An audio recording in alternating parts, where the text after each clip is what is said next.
Sean at Top 5 Fit here. Today we're going to go over the bench press, favorite exercise of mine. A lot of you out there as well. A lot of different techniques, a lot of different methods and ways to pull off your bench press. A lot of different possibilities for goals. Some people like strength, high numbers as far as rep count is concerned.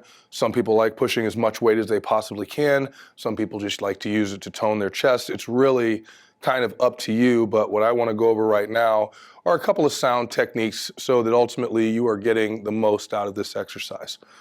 I'm going to stay at about 135 pounds, basically 145-pound plate on each side of the Olympic bar. Of course, we all know the Olympic bar is 45-pound plates. For those of you who might not know that, 45 pounds for the Olympic bar. So we'll load this. Now, these plates are on pretty snug, so we try not to worry too much about them coming off while benching, but it is a good habit to make sure you're using collars. So I've got these compression collars, very easy, slide on, and then I don't have to worry about the weight sliding back and forth while I'm actually moving the bar. This particular bench, inside of a cage, obviously if you're at, say, a Planet Fitness or an LA Fitness or any big box gym, you know, they have single unit benches. It's really all just a matter of what you prefer. This setup tends to work good for me in my space. I'll start off with, I like to lay back.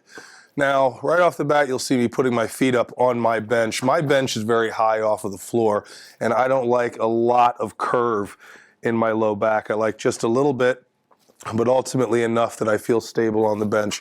So I have a tendency to put my feet up. That's kind of up to you. You don't necessarily have to do that. And a lot of times the single unit benches or the single, rack benches that you'll see at big box gyms, they're low enough and close enough to the ground that you don't have to do this, but this is just comfortable for me. Head, like to make sure it's directly right up underneath the bar. Now, depending upon what you're using, you'll find that there are multiple pegs, multiple levels to where you can actually start at a higher or lower point when it comes to unracking the bar off of the cage. I like to start with my elbows just a little bit beyond 90 degrees. So that's how we'll actually unrack the bar. Head directly underneath, actually slightly in front, so that when I unrack, I'm coming right over chest line. Now, a lot of different theories on the grip. Sometimes you'll see people with thumbs off. This is a false grip. A lot of times you'll see people with the thumbs wrapped. I personally prefer keeping the thumbs wrapped because it makes me feel like I have more control over the bar. As we descend, bringing the bar down, making sure it's coming straight down to chest/nipple line, and then push straight back up, almost in an arc, coming right back over top of the top portion of your chest and just below your chin. Let's take a look at a couple of those reps.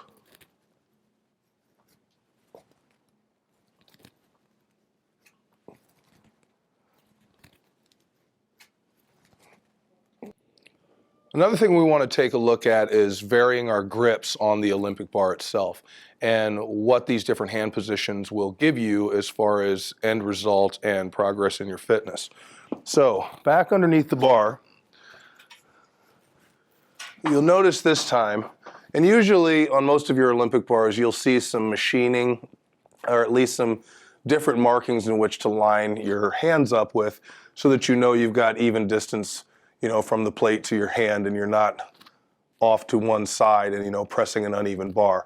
So right away, the machining kind of stops here. It's about a foot across underneath. I like to start with my thumbs right on the edge line there, and then I wrap. And if you notice, that gives me a little bit more of a narrow grip than when we started out here. The purpose for that is the more you bring your hands in, the closer you bring your hands in, the more you emphasize the tricep. So we'll unrack, and this time I'll actually focus on swinging the elbows by the rib cage.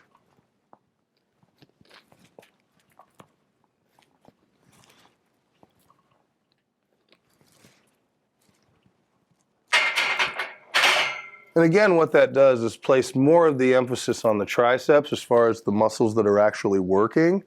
Whereas if we go a little bit wider, and if you notice, you'll see that ring all the way out. And I'm going to go ahead and line the outside of the palm of my hand right on that ring. Now my hands are outside of my shoulders.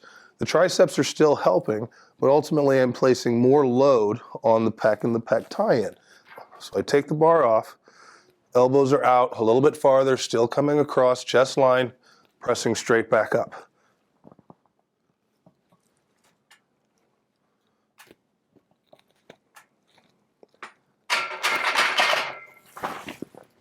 A couple of things you want to avoid right off the bat. A lot of times walking into gyms, you'll see people bouncing the bar off of their chest using a lot of momentum. This is a real easy way to hurt yourself. Even 135 pounds, if not done correctly, you can crack a rib. So try not to let the weight just fall down onto your chest. You want to make sure you're actually controlling that descent or the negative of the movement, because that's where your strength is built. That's basically where you're going to break those fibers down, and they're going to get replaced with much stronger, more denser fibers. Let's take a look at that, what not to do. So I'm going to unrack, and I'm real excited, and I'm hoppy. I'm going to drop that bar down and bounce it right off of my chest. That doesn't even feel good. Okay, slow that descent down, nice and controlled. You can touch and then press right back up. You really put a lot of your connective tissue at risk when you throw momentum into a movement like this. So try to keep it controlled, try to keep it stable and safe. Thanks for watching. Hopefully the tips that we're giving here are benefiting you, helping out your fitness programs. Again, if you like what you're seeing, make sure and comment, throw that in the box below. If you have any questions or want to know anything or want us to cover something, make sure and put that in the box below as well. Don't forget to subscribe. Thanks again.